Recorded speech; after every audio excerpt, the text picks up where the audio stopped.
News पहुंचा रहे हैं इस वक्त की बड़ी खबर। देखिए, फरीदाबाद से बड़ी खबर। खोरी गांव की महापंचायत में हंगामा। खोरी गांव के लोगों पर पुलिस का लाठीचार्ज। पुलिस और स्थानीय लोग आए आमने सामने। पुलिस पर स्थानीय लोगों ने किया पथराव। लाठीचार्ज पर गुरनाम चढ़ूनी का बयान। खोरी गांव में लाठीचार्ज को बताया गलत। गुरनाम चढ़ूनी ने कहा खोरी गांव में लाठीचार्ज गलत, इन लोगों को यहीं रहने का अधिकार है। खोरी गांव में तोड़फोड़ पर सीएम का बयान। मुख्यमंत्री ने कहा लोगों के पुनर्वास का प्लान तैयार। 1400 लोगों को डबुआ में जगह देंगे। डबुआ गांव में फ्लैट्स देंगे 1400 लोगों को। डबुआ कॉलोनी में JNURM फ्लैट्स हैं, वहां 1400 लोग शिफ्ट किए जाएंगे। 1400 परिवार शिफ्ट किए जाएंगे। बैंक फॉर्मेलिटी के बाद दिए जाएंगे ये फ्लैट्स। 1400 परिवार हैं जो हरियाणा के वोटर हैं। इन 1400 परिवार को शिफ्ट किया जाएगा। सभी 1400 परिवार को दिए जाएंगे फ्लैट्स। आपको बता दें कि लगभग 10,000 घर हैं खोरी गांव में, जिनमें से केवल 1400 परिवारों को शिफ्ट करने की बात कही गई है। खोरी गांव के लोगों पर पुलिस का लाठीचार्ज। गुरनाम चढ़ूनी का भी बयान आया है। इन लोगों को यही रहने का हक है और इन पर लाठीचार्ज गलत है। पुलिस और स्थानीय लोग आमने सामने आ गए। लोग बहुत गुस्से में थे, पूछ रहे थे कहां जाएंगे। पुलिस पर स्थानीय लोगों का पथराव भी हुआ है। ये देखिए झड़प की तस्वीरें। लाठीचार्ज, अंधाधुंध लाठियां बरसा रही है पुलिस इन्हें यहां से खदेड़ने के लिए, भगाने के लिए। संजय गुप्ता हमारे संवाददाता जुड़ गए हैं ज्यादा जानकारी लिए हुए। स्थानीय लोगों ने पथराव शुरू किया तब लाठीचार्ज हुआ, या क्या वजह रही, बताएं जरा इस टकराव को, समझाएं। जी बिल्कुल अनामिका, यहाँ पर आज एक महापंचायत का आयोजन किया गया था, जिसके चलते यहाँ पर धारा 144 जो कि पूर्व में प्रशासन द्वारा लगाई गई थी उसका उल्लंघन हुआ था। यहाँ पर लगातार जो यहाँ पे खोरी ग्रामीण जो रहते हैं उन लोगों ने पहले पुलिस पे पथराव करना शुरू किया। हालांकि पुलिस ने पहले उनको चारों तरफ से घेर रखा था जिससे कि वो इधर उधर जाकर कोई उपद्रव न मचा पाए, लेकिन जैसे ही इन लोगों ने पुलिस पर पत्थरबाजी शुरू की, पुलिस ने उसके बाद लाठीचार्ज कर दिया। अनामिका, मैं आपको दिखाना चाहूंगा अभी की जो स्थिति है, अभी भी स्थिति तनावपूर्ण बनी हुई है। हालांकि अभी से कुछ देर पहले यहाँ पर स्थिति शांतिपूर्ण थी। अभी भी यहाँ पर मैं दिखाना चाहूंगा कि यहाँ पर गांव खोरी के जो लोग हैं वो यहाँ पर धरने पे बैठे हुए हैं, पुलिस बल बैठा हुआ है। हालांकि स्थिति पूरी तरह शांत है। ये लोग कोई नारेबाजी नहीं कर रहे हैं, कोई पथराव नहीं कर रहे हैं, लेकिन बावजूद इसके कहीं ना कहीं इस तरीके की शंका बनी हुई है कि जब तक इन लोगों का पुनर्वास नहीं किया जाता है, जब तक इन लोगों के लिए कोई दूसरी जगह नहीं ढूंढी जाती है रहने के लिए, तब तक ये लोग शांत नहीं बैठेंगे। ऐसी इन लोगों ने अपनी सोच बताई है। अभी कुछ देर पहले मुख्यमंत्री जी का जो बयान आया है कि 1400 परिवारों को आशियाना फ्लैटों में शिफ्ट किया जाएगा, तो कहीं ना कहीं इन लोगों में ये उम्मीद जाग उठी है कि जैसे इन 1400 परिवारों को यहाँ पर शिफ्ट किया जा रहा है, ऐसे हमें भी यहाँ पर पुनर्वास किया जाए। जी अनामिका, 1400 परिवारों के अलावा कितने ऐसे परिवार हैं वहां पर जो चाह रहे हैं, सरकार से उम्मीद लगाए बैठे हैं कि हमें भी सहारा चाहिए, हमें भी आश्रय मिले, रहने की जगह मिले? कितने ऐसे परिवार हैं? अगर उनसे बातचीत संभव हो तो बातचीत भी करें। जी बिल्कुल अनामिका, मैं बताना चाहूंगा कि यहाँ पर जो 150 एकड़ से ऊपर जो हरियाणा के हिस्से के वन विभाग और नगर निगम की जो जमीन थी, वहां पर हरियाणा के हिस्से में ही 9 से 10 हजार परिवार जो प्रशासन का मानना हुआ है वो बसे हुए हैं। लेकिन अगर हम बात करें अभी जो कितने लोग उम्मीद लगाए बैठे हैं, तो ये उम्मीद तो यहाँ पर हम धरने पर देख रहे हैं कि 200 से 300 लोग यहाँ पर धरने पर बैठे हुए हैं जो सरकार से मांग कर रहे हैं, उम्मीद कर रहे हैं। मैं आपको चारों तरफ के दृश्य दिखाना चाहूंगा। यहाँ पर ये आप देख सकते हैं कि पहाड़ जो कि ये अरावली की पहाड़ियां है, यहाँ पर भी लोग अभी तैनात हैं। पुलिस बल भी पूरी तरह मुस्तैद नजर आ रहा है, लेकिन कहीं ना कहीं ये लोग जब तक धरने पर बैठे हैं तब तक स्थिति माना जा सकता है कि तनावपूर्ण हो सकती है। कहीं ना कहीं कर राजनीतिक लोग हैं वो भी इन लोगों के साथ में जब से खड़े हुए हैं, या फिर यूं भी कहा जा सकता है कि इन लोगों को समर्थन दे रहे हैं, तब से यह स्थिति लगातार थोड़ी इस तरीके की हो चली है कि यहाँ पर तनाव पैदा हो सकता है। कुछ लोगों से बात करके हम तक पहुंचा सकते हैं कि इनकी सरकार से क्या उम्मीदें हैं, क्या चाह रहे हैं, ये कितनी परेशानी में है इस वक्त? जी बिल्कुल, मैं यहाँ पे जो लोग धरने पे बैठे हुए हैं मैं उन्हीं से यहाँ पे बात करने की कोशिश करता हूँ कि उन लोगों की अभी सरकार से क्या मांग है, क्योंकि सुप्रीम कोर्ट के जब से यहाँ पर हमारे साथ में गुरनाम सिंह चढ़ूनी जो कि किसान नेता हैं, आज फरीदाबाद आए हुए हैं। मैं आज उनसे पूछना चाहूंगा कि यहाँ पर आज चढ़ूनी जी पहुंचे हैं। चढ़ूनी जी, जो लोग मना कर रहे हैं उनसे पूछिए क्यों मना कर रहे हैं, कुछ नहीं बोलना है क्या? स्वागत है। आज यहाँ पे खोरी गांव पहुंचे हैं। यहाँ पे लोगों की समस्याएं, क्या समस्याएं हैं, क्या आप नए सिरे से मांगे हैं, कृपया ये बताएं। देखिए, ये खोरी गांव है, इसमें करीब 1 लाख की आबादी है जिसको सुप्रीम कोर्ट ने बेदखल कर दिया है, ये कह के कि ये जमीन जो है वो जंगल की है। उसमें हमारे कई सवाल हैं कि अगर जंगल की जमीन है उसको खाली कराना है, लेकिन जो लोग यहाँ पे बसे हैं 1 लाख लोग यहाँ पे एक दिन में तो बस नहीं गया।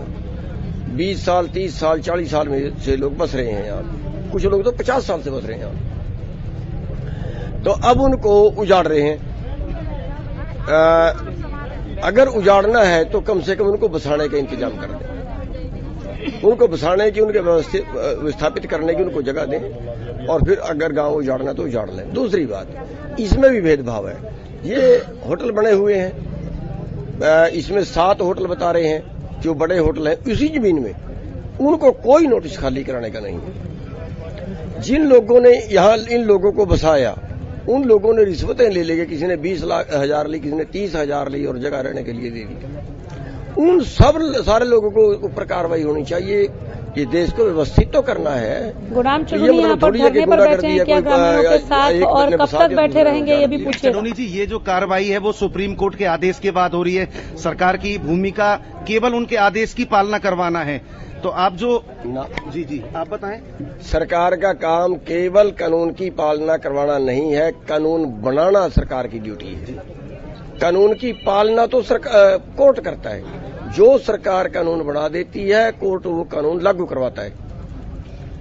अब सरकार को ये कानून बनाना है कि जो जिसको उजाड़ा जाएगा, जिस धरती पे पैदा हुआ है उसी धरती पे वो रहेगा, केवल यहाँ नहीं वहाँ रहेगा, और यहाँ से वहाँ उसको उजाड़ेंगे, वहाँ जाने के लिए उसके पास जगह नहीं है। कहीं तो उसको जगह देनी पड़ेगी, कहीं तो उसको रखना पड़ेगा। 1 लाख लोगों को वो निकाल के कहाँ फेंकेंगे, आखिर कहाँ? या तो उनको चांद पे पहुंचा दें, या उनको गोली मार दें, या उनको पोल्ट्री फार्म की तरह मुर्गों की तरह काट के लोगों को खिला दें। तो आपकी जो मुख्य मांग है वो पुनर्वास की है? बिल्कुल पुनर्वास की है, और हमारी 2-3 मांगे हैं। उनकी पुनर्वास की, जिन लोगों ने पहले इनको यहाँ बसाया उनको सजा का हो, और अगर इनके खाली करवाने तो 5 स्टार होटलों को भी खाली कराएं। गरीब लोगों, केवल गरीब लोगों को ना मारें। अमीरों के लिए कानून और गरीबों के लिए कानून और, ये 2 कानून देश में नहीं चलेंगे। जी बिल्कुल। अनामिका, ये गुरनाम सिंह चढ़ूनी थे। इनका साफ तौर पे कहना है कि गरीबों के लिए कानून एक और अमीरों के लिए कानून एक। इस देश में ऐसा कब तक चलेगा? इन लोगों का पुनर्वास किया जाए। ये 5 स्टार होटलों पे, ये मैं कैमरे की नजर से दिखाना चाहूंगा कि यहाँ पे इसी जमीन पे, जो खोरी गांव की जिस तरीके की ये जमीन है, यहाँ पर कई 5 स्टार बसे हुए हैं। इनका सीधा सीधा सवाल है कि इनको सरकार क्यों नहीं तोड़ती है? जब इन गरीबों के मकान उजाड़े जा सकते हैं तो इन 5 स्टारों को यहाँ से क्यों नहीं हटाया जा सकता? इसी मुद्दे को लेकर गुरनाम सिंह चढ़ूनी अभी यहाँ पर धरने पर बैठे हुए हैं। तीसरा उनका आरोप है कि जिन प्रॉपर्टी डीलरों ने या जिन अधिकारियों ने ये जमीनें एक रात में तो बेची नहीं गई है, इन जमीनों पे बहुत समय लगा है यहाँ पर निर्माण होने में। लोगों ने, इन अवैध प्रॉपर्टी डीलरों ने मोटा पैसा यहाँ पे कमाया है, अधिकारियों ने पैसा कमाया है, उनको भी सजा दी जाए। जी अनामिका, ढेरों ऐसे सवाल उठते हैं यहाँ पर पूछे जाने को लेकर। बहरहाल पहले गुरनाम चढ़ूनी की बातों पर ही आ जाते हैं। आपने कहा धरने पर बैठे हुए हैं, कब तक धरने पर बैठे रहेंगे? पुनर्वास होने तक, या बस जब मिलने गए हैं तो एक खाना पूर्ति हो रही है कि हम बैठ गए लोगों के साथ धरने पर? जी अभी हमने चढ़ूनी जी से सवाल पूछा था, उनका साफ तौर पे कहना था कि अभी हमारी कमेटी अभी आपस में बातचीत कर रही है। जैसे ही हमारी बातचीत में जो भी फैसला आएगा, अगर हमें यहाँ पे जिस तरीके से किसान, ठीक है, आपने कहा 5 स्टार होटल्स बने हुए हैं यहाँ पर, उन पर एक्शन नहीं लिया जा रहा, उन पर गाज नहीं गिर रही है। क्या ये 5 स्टार होटल भी वन विभाग और निगम की जमीन पर बने हुए हैं, ये भी बताएं आप। चड़ूनी का कहना है 5 स्टार होटल का जिक्र हुआ, क्या वो भी निगम की और वन विभाग की जमीन पर बने हुए हैं? जी बिल्कुल अनामिका, मैं आपको एक स्थिति स्पष्ट करना चाहूंगा, बड़े सरल शब्दों में बताऊंगा कि यहाँ पर वन विभाग दो तरफ बसा हुआ है। यहाँ पर सेक्शन 4 लगा हुआ है, जहाँ पे किसी भी तरीके बावजूद इसके अरावली की पहाड़ियों में 150 से ऊपर फार्म हाउस, जो कि सब रसूखदार लोगों के हैं, मंत्रियों के हैं, अधिकारियों के हैं। इसके अलावा जो ये 5 स्टार यहाँ पे बने हुए हैं सूरजकुंड थाना क्षेत्र में, ये भी बहुत बड़े बड़े लोगों के हैं। सरकार की जो पॉलिसी है, बिल्कुल मैं सरकार की पॉलिसी की बात करता हूं, सरकार की पॉलिसी भ्रष्टाचार को खत्म करने की है, लेकिन ये गरीबों पर बुलडोजर चलाया जा रहा है। सुप्रीम कोर्ट के आदेश है, मैं भी स्वीकार करता हूं, लेकिन यहाँ पर जो 5 स्टार हैं, यहाँ पे जो अवैध फार्म हाउस बने हुए हैं, जो कि करोड़ों रुपए की लागत से बने हुए हैं, उन पर अभी तक कोई कार्रवाई नहीं की। बहुत गलत है और ये सवाल हरियाणा न्यूज आगे भी उठाता रहेगा। अगर मेरी आवाज आप तक पहुंच रही है तो जो स्थानीय लोग आज बेघर हो रहे हैं, उनके सामने माइक घुमाइए और पूछिए कि इस वक्त उनके पास और क्या ऑप्शन बचता है। सरकार से कुछ अपनी बात रखना चाहते हैं, सिर्फ उन 1400 परिवारों से मत पूछिए जिन्हें फ्लैट मिलने के लिए बात कह दी गई है, सबसे बात करें। जी बिल्कुल अनामिका, मेरे साथ कुछ गांव वाले मौजूद हैं जिनके मकान उजड़ रहे हैं, हम उनसे बात करते हैं। थोड़ा मास्क हटाएं आप। क्या नाम है आपका? फैजान अली। आपका यहाँ मकान है? जी सर। अभी आपको मकान खाली करके जाना पड़ेगा, क्या करोगे आप? क्या करेंगे, हम तो नहीं जाएंगे। नहीं जाओगे? हम तो नहीं जाएंगे सर। ये सुप्रीम कोर्ट के आदेश हैं सर, किसी चीज के आदेश है, पर अपना मकान नहीं छोड़ेंगे। मास्क पहनने के लिए बोलिए, आप भी मास्क लगाइए, वहाँ बहुत भीड़ है, और फिर सवाल पूछिए। कमरुल जी, आपका मकान भी यहीं पे ही है? कितने गज का मकान है? 30 गज का। 30 गज। तो आप आज यहाँ से लग रहा है कि भाई आपको यहाँ से जाना पड़ेगा, क्या करेंगे उसके बाद? हम तो मर जाएंगे, मार देंगे, जाएंगे ना बचना यहाँ से।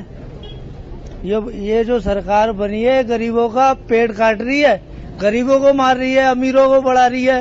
अंबानी अडानी ये चल रहा है, किसानों का मुद्दा ये किस वजह चल रहा है? ये किसान मजदूर गरीब तबके को बिल्कुल दबा दिया। 2 साल से लॉकडाउन चल रहा है, आदमी काम नहीं कर रहा, काय नहीं कर रहा। ये बोल रहे कॉलोनी खाली कर दो, आदमी रोड पे पड़ेगा, भीख मांगेगा। इससे बढ़िया तो सरकार से, खट्टर सरकार से और मोदी सरकार से कहता हूँ, जितने भी गरीब तबके के लोग हैं सब में गोली मार दे या जहर दे दे। देखिए अनामिका, किस तरीके से लोग व्यथित हैं, किस तरीके से लोग परेशान हैं, जिनका साफ तौर पे कहना है कि 2 साल से कोरोना काल चल रहा है। 2 साल से कोरोना काल चलने के बावजूद भी कॉलोनी में लोगों को समय नहीं दिया जा रहा है। अचानक इनको बोल दिया जाता है कि आप मकान खाली करो। इनका साफ तौर पे आरोप है कि जब से भाजपा सरकार आई है, जब से हम लोगों का सत्यानाश हो गया है, या तो सरकार हमें मार दे या फिर हमें जहर दे दे। जी अनामिका, कब से ये लोग यहाँ पर रह रहे थे और इनके वोटर्स कार्ड वगैरह सब यही इसी पते पर बन गए। भूमाफिया जिन्होंने इनको ये जमीन बेची जो सरकार की जमीन थी, उन भूमाफियाओं पर क्या एक्शन हुआ है, इस बारे में भी आप जानकारी दें। जहां से इस पूरे मामले की शुरुआत हुई है, ये गड़बड़ झाला हुआ, इन लोगों को बेवकूफ बनाया गया और इनको ऐसी जमीन बेच दी गई जिस पर मिल्कियत किसी की थी ही नहीं, निगम और वन विभाग की जमीन बेच दी गई। उन पर क्यों एक्शन अभी तक नहीं हुआ है, और अगर हुआ है तो क्या, वो बताएं। जी बिल्कुल, मैं आपको दिखाना चाहूंगा कि यहाँ पे लिखा हुआ है गांव खोरी पुराना। ये गांव की शुरुआत है। अभी यहाँ से 30-40 साल पहले मैं जाता हूँ तो जहाँ पर इस गांव का विस्तार होना शुरू हुआ, ये इसके साथ में नगर निगम और वन विभाग की लगती हुई जमीन है, जहाँ पर अब भूमाफियाओं ने यहाँ पर प्लॉटिंग, छोटे छोटे प्लॉट काटकर लोगों को यहाँ पर बसाना शुरू किया। शुरू में उन्होंने एग्रीमेंट के रूप में लोगों को बसाया, बाद में उन्होंने कुछ लोगों की अटॉर्नी भी कराई, जो कि उत्तर प्रदेश में जाके होती है, दिल्ली में जाके होती है, हरियाणा में अटॉर्नी नहीं, पावर अटॉर्नी नहीं होती है। धीरे धीरे जब यहाँ पे कुछ मकान बन गए, कुछ नगर निगम के अधिकारी थे, वन विभाग के अधिकारी से उनकी मिली भगत के चलते धीरे धीरे यहाँ पे छोटी छोटी कॉलोनियां विकसित होती चली गई। यहाँ पे जो लोग रह रहे हैं उनका साफ तौर पे कहना है कि हमारी यहाँ पर दूसरी पीढ़ी जवान हो चुकी है, हम लोग यहाँ पर पैदा हुए हैं, यहाँ पर हमें रहते हुए 30 से 40 वर्ष हो गए। कुछ लोग ऐसे भी हैं जो 50 वर्ष यहाँ पे रहते हुए बताते हैं। लेकिन कहीं ना कहीं अगर हम उन भूमाफियाओं की और अधिकारियों की बात करें तो वो मलाई चाटकर यहां से गायब हो चुके हैं। गरीब लोग यहां पर पिसने को तैयार हैं, लेकिन प्रशासन और जो सरकार है वो अभी इनके पुनर्वास की सोच नहीं रही है। हालांकि मुख्यमंत्री का भी जो बयान आया है उस बयान का इन लोगों ने स्वागत किया है। 1400 परिवारों के लिए है, लेकिन भूमाफिया पर थोड़ी देर और रुकिए। मलाई चाट कर चले गए भूमाफिया और उन पर कोई एक्शन नहीं। किसी के लिए मलाई, किसी के लिए कड़ाई, ये तो चलेगा नहीं ना। सुप्रीम आदेश केवल 1400 परिवारों के लिए नहीं था। सुप्रीम आदेश अगर था कि पूरे गांव को ढहा दिया जाए तो ये भी था कि सभी को रहने की व्यवस्था की जाए। सरकार ने दो टूक कह दिया। जो हरियाणा के वोटर्स हैं उनकी संख्या है 1400 परिवार, हम उनको शिफ्ट कर रहे हैं। डबुआ कॉलोनी का पता भी बता दिया। कुछ बैंक फॉर्मेलिटी के बाद वो जगह उन्हें दे दी जाएगी, ठीक है। बाकी के लोगों का क्या? आप इस वक्त फरीदाबाद में हैं, जहां हरियाणा का सबसे पहला डेल्टा प्लस का मामला आया है। एक तो बहुतों ने वहां पर मास्क नहीं पहना, वो मैं समझ सकती हूं कि इस वक्त वो बहुत ज्यादा परेशान है, लेकिन पहनना चाहिए। आप भी मास्क ऊपर रखिए अपना। डेल्टा प्लस का एक मामला फरीदाबाद में सामने आया है। क्या सरकार को, प्रशासन को गंभीरता से नहीं सोचना चाहिए कि ये इतने हजारों की तादाद में, लगभग 1 लाख की आबादी है खोरी गांव की, 1400 परिवार अगर आप शिफ्ट कर भी देते हैं तो बाकी के लोगों का क्या ये हम तीसरी लहर से निपटने के लिए सोच रहे हैं? उनके लिए भी कुछ सोच रही है क्या सरकार? या दो टूक सरकार ने कह दिया है, क्लियर कर दिया है कि हमें इनसे कोई लेना देना नहीं? थोड़ा और विस्तार में बताइए, लोगों को भी पता चलना चाहिए। लाठीचार्ज की स्थिति क्यों पनपी? कौन लोग थे जिन्होंने पथराव किया? ये टकराव क्यों? क्योंकि फ्लैग मार्च यहां पर पुलिस के जवान काफी दिनों से कर रहे थे। लोगों ने अपनी बात पहले सामने रख दी थी। ये जो तस्वीरें निकल कर आई, ग्रामीणों को पीटा जा रहा है या पुलिस पर पथराव हुआ है, ये स्थिति कैसे बनी? और विस्तार में जब लोगों से आप बात करें, उनसे पूछिए कि अभी क्या करेंगे। धरने पर बैठने के अलावा क्या? बच्चों को, महिलाओं को कहां रखेंगे जब तक सरकार बात नहीं सुनती है? जी बिल्कुल, जब तक सरकार बात नहीं सुनती है। तो अनामिका, मैं बता दूं कि अभी इन लोगों ने फैसला लिया है, इन लोगों ने विरोध करने का फैसला लिया है। अभी इनके पास इनके घर बचे हुए हैं जहां पर अभी तोड़फोड़ नहीं की गई है, तो अभी रहने की अभी इनके लिए समस्या नहीं है। समस्या जब होगी जब इन लोगों को यहां से उजाड़ दिया जाएगा, इनके मकान तोड़ दिए जाएंगे। दूसरी बात अनामिका, मैं आपको बताना चाहूंगा कि सरकार की असंवेदनशीलता की, कोरोना काल चला हुआ, जैसे कि अभी एक युवक ने बताया जो खोरी गांव का निवासी था, कि कोरोना काल चला हुआ है, गर्मी का समय है, लोगों के पास रोजगार नहीं है। सरकार इस समय इतनी निष्ठुर कैसे हो सकती है? हम लोगों को उजाड़ने से पहले सरकार को कोई न कोई पुनर्वास की व्यवस्था करनी चाहिए थी, चाहे हमें टेंटों में रखा जाता, ऐसा इन लोगों का कहना है। दूसरी बात अनामिका, एक बात और बताना चाहूंगा कि जिन लोगों ने यहाँ पर अवैध प्लॉटिंग की, यहाँ पे एक खास मामला हुआ कि यहाँ पर ये हिस्सा तो हरियाणा का है, लेकिन यहाँ पर बिजली दिल्ली से लेकर दी जाती थी, वो भी अवैध रूप से। जो बिजली की यूनिट हरियाणा में 8 रुपए यूनिट है, इनसे 14 रुपए तक वो वसूली जाती थी एक पर्ची से। अब उस समय सरकार कहाँ थी, अधिकारी कहाँ थे? उस समय ये जो समाज सेवी जो आज यहाँ पर दिख रहे हैं, वो लोग कहाँ पे थे? अधिकतर लोग मलाई चाट कर निकल लिए। इन गरीब लोगों के लिए बखेड़ा खड़ा कर दिया, मुसीबत खड़ी कर दी। दूसरी बात, जो हरियाणा के मुख्यमंत्री ये कहते हैं कि हमने अपने नागरिकों को, जो हरियाणा के 1400 नागरिक है, उनको हमने फ्लैट दे दिए। तो मैं आपको एक बात स्पष्ट करना चाहूंगा कि पूरा फरीदाबाद एक पूरे हिंदुस्तान की तरह है, जहां पूरे इंडिया के लोग बसते हैं, पूरे हिंदुस्तान के लोग बसते हैं। अगर ये अपने नागरिकों की बात करेंगे तो इनके पास क्या पैमाना है कि ये हमारे नागरिक हैं? हरियाणा, यहाँ पे राशन भी लोगों को दिया जाता है, वोट देने का भी अधिकार है, लेकिन जब इस तरीके की समस्या आती है तो उनके पास रहने के लिए या पुनर्वास के लिए सरकार हाथ खड़े कर देती है। जी अनामिका, बहुत अच्छा आप कवर कर रहे हैं वहां पर चीजों को। लोगों के चेहरे मुझे उतरे हुए वहां पर नजर आ रहे हैं। युवाओं से पूछे कि यहाँ पर जन्म लिया और अब वो युवावस्था में है, वोटर्स भी होंगे काफी इनमें से जिन्होंने वोट दिया होगा, वो इस वक्त खुद को कितना मायूस वहां पर महसूस कर रहे हैं। और बिल्कुल अभी इनके पास रहने के लिए घर है, लेकिन जब तोड़ दिए जाएंगे, मेरा सवाल तब के लिए था कि फिर ये कहाँ जाएंगे? क्योंकि 1400 परिवारों के लिए तो अनाउंसमेंट हो गई, जरूर उनकी एक लिस्ट बनी होगी, उनको पता होगा कि हमें ही डबुआ में घर मिलने वाला है। बाकी के परिवारों का क्या? वो किसी और से मिल रहे हैं, अधिकारी क्या बोल रहे हैं? और एक सवाल केवल भूमाफिया के लिए नहीं था, भूमाफिया को तो पकड़ के और एक्शन लिया जाना चाहिए, लेकिन 50 साल के भीतर कितनी ही सरकारें आई, कितने ही प्रशासनिक अधिकारी रहे, उन पर क्या? जी बिल्कुल अनामिका, मेरे साथ कुछ ग्रामीण मौजूद हैं, कुछ नहीं, मेरे साथ ग्रामीण तो इतने मौजूद हैं कि हम बात करते करते थक जाएंगे, इनकी बातें खत्म नहीं होगी, इनका दुख खत्म नहीं होगा। शुरू हो जाइए। मेरा नाम बबलू कुरैशी है जी। बबलू जी, कितने सालों से आप यहाँ पे रह रहे हैं? सन 76 से रह रहा हूँ। 72-73 से। अच्छा, अगर आपको यहाँ से उजाड़ा जाता है, जैसा कि प्रशासन ने आपको अल्टीमेटम दे दिया, आदेश दे दिया, तो फिर आप क्या करेंगे, कहाँ जाएंगे? नहीं, मोदी जी का नारा ये था जहाँ झुग्गी वहाँ मकान, बेटी पढ़ाओ बेटी बचाओ। अब बेटी हम किस हालत में पढ़ाएं, किस हालत में कहाँ जाएं? अब रोड पे बेटी तो पढ़ाएंगे नहीं, रोड पे बेटी पढ़ाएंगे तो बलात्कार होगा। मोदी जी की सरकार में बलात्कार होगा तो मोदी जी उछालेंगे भाई बलात्कार हो गया।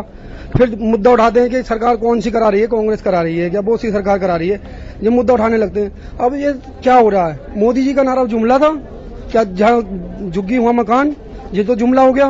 मोदी जी तो कहते हैं कि झुग्गी और मकान दोनों मिलेंगे। अब हमें यहाँ से उजाड़ा जा रहा है, हम इस हालत में जाएं तो जाएं कहाँ? 2 साल सवाल तो मैं आपसे पूछ रहा हूँ, क्योंकि सरकार आपको उजाड़ के मानेगी। आप ये मत समझो सरकार आपको उजाड़ेगी, तो तब आप कहाँ जाएंगे? तो हम तो कहाँ जाएंगे? मोदी जी के घर में पहुंचेंगे हम, खट्टर के घर में पहुंचेंगे जी? क्या करें हम? जो कहीं हमारा तो बनाना पड़ेगा इन्हें, क्योंकि हम इतने साल से रह रहे हैं। हम उजाड़ के हमें क्या करेंगे? हमारे परिवार पूरे उजड़ जाएंगे। अदालत का दरवाजा खटखटाएंगे क्या? भीख मांगेंगे क्या? कितने बच्चे हैं आपके? मेरे 3 बच्चे हैं जी। अब 3 बच्चे पढ़ाई भी कर रहे होंगे, तो इसके बाद उनके भविष्य का क्या होगा? भविष्य तो मोदी जी की क्या करेंगे? मोदी जी और खट्टर जी तो उग्रवादी बनवा देंगे बच्चों को, जेबें काटेंगे, बस में फिरेंगे, मर्डर करेंगे बच्चे, पढ़ाई कर नहीं पाएंगे, क्योंकि पढ़ाई नहीं करेंगे तो जाहिलतपन तो आएगी। क्योंकि यहाँ देखिए बिल्कुल कितने निराश हैं ये युवक। क्या नाम है आपका? सर मैं निवेदन कर रहे हैं। नाम क्या है आपका? मेरा नाम मुश्ताक अहमद है। मुश्ताक जी, आप यहाँ पे खोरी गांव में कितने सालों से रह रहे हैं? सर यहाँ 2008 में आए थे सर, और 2011 का मेरा कार्ड है। आपने अवैध मकान क्यों बनाया यहाँ पे? ये लोगों ने मुझसे ये आधार कार्ड है 2011 का है सर। ये इनका आधार कार्ड है। तो यहाँ पे आप क्यों आए थे यहाँ पे? मुझे सर ये बोला गया था कि आप दिल्ली की जगह है, आप दिल्ली में है, अच्छा। हरियाणा नहीं है सर। तो मुझसे 30,000 रुपये हम पे लिए गए हैं। 30,000 रुपये में प्लॉट दे दिया आपको? 30,000 रुपया लिए गए हैं, और उसके बाद खर्चा भी लिया था, मगर खर्चा के लिए मैंने हाथ जोड़ लिया। अब आप जाओगे कहाँ पे? आपको मकान उजड़ेगा। सर मैं यहीं रहेंगे, त्रिपाधार के रहेंगे, अपने यहीं रहेंगे, या मर जाएंगे या फिर खुद को खुशी कर लूंगा। मैं यहाँ से हटके नहीं जाऊंगा, मेरी निवेदन है। अनामिका जी, आप सुन सकते हैं कि इनका साफ तौर पे कहना है। कुछ महिलाएं भी हैं, उन बहनों से जानते हैं। आओ एक बार, उनसे भी जानते हैं। चलो, ये हमारे साथ एक बेटी मौजूद है। बेटी, क्या नाम है आपका? मेरा नाम शाहीन है मेरा नाम। अच्छा, कितने सालों से आप यहाँ रह रहे हो? यहाँ हमें 15 साल हो गए हैं, और हमने घर लिया था 5 लाख रुपए में 15 साल पहले जी। और अभी मेरा पूरा परिवार यहीं रहता है, बच्चे हैं छोटे छोटे, तो कहाँ जाएं हम? तो अभी सरकार आपको यहाँ से हटा के मानेगी, फिर आप लोग कहाँ क्यों जाएंगे? मानेगी सरकार? कहाँ जाएंगे? मर जाएंगे यहीं, कहीं नहीं जाएंगे हम। हरियाणा रोजगार यही है हमारा। हरियाणा सरकार कहती है बेटी बचाओ बेटी पढ़ाओ, और सब बच्चों को बेघर करने पे तुले हुए हैं। क्यों? उनके तो बच्चे हैं नहीं खुद के, तो दूसरों के बच्चों को दर्द नहीं पता। गर्मी में हम लोग इतना परेशान है, पानी भी नहीं आने दे रहा। शायद बिजली भी काट ली गई है। बिजली 15 तारीख से कटी हुई है हमारी। 15 तारीख से आज 30 तारीख हो गई, 15 दिन से बिना बिजली के रह रहे हैं हम लोग। अब पानी भी नहीं आने दिया। देखिए इतने गंभीर आरोप हैं। ये बच्ची यहाँ पे खड़ी हुई है, इनका साफ तौर पे कहना है कि ना तो हमारे यहाँ पे बिजली कनेक्शन भी काट लिया गया है, पानी भी नहीं है यहाँ पे। तो हम लोग बिल्कुल इस तरीके जीने के लिए मजबूर हैं जिस तरीके से पशु जीते हैं, जानवर भी नहीं जीते, इस तरीके से जीने के लिए मजबूर हैं। ऐसा तो हमने कभी। माइक आगे करे इनके, कुछ कह रही है। जी अनामिका, शरीर में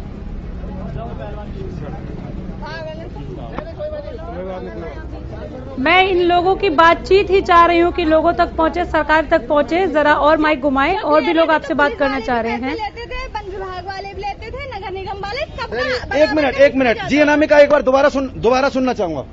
मैं आपसे यही कह रही हूँ कि जो ये बोल रहे हैं उसे सुनिए और पहुँचाइए, सरकार तक इनकी भी बात पहुँचनी चाहिए। जी बिल्कुल, आप ऐसी कुछ बातें हमारे चैनल के माध्यम से कहना चाहेंगे जो आप सरकार तक पहुंचाना चाहते हैं? हम क्या यही कहना चाहते हैं कि सुप्रीम कोर्ट से भी, मोदी जी से भी, और बाकी जितने भी हैं कि हमें बेघर ना करें। यहाँ सब आम पब्लिक, मजदूर, परेशान लोग रहते हैं। कोई अमीर आदमी इस एरिया में नहीं रहेगा आकर। यहाँ गर्मी में भी, कूलर में भी गर्मी लगती है पत्थरों की वजह से, लेकिन लोग मजबूरी में रह रहे हैं। कुल मिलाकर ये समझ में आ रहा है यहाँ पर कि भूमाफिया ने अपनी जेबें भरने के लिए, चांदी कूटने के लिए इनको वो जमीनें बेच दी जिस पर उनकी मिल्कियत थी ही नहीं, और वो आराम से अभी कहीं हलवा खा रहे हैं। और ये लोग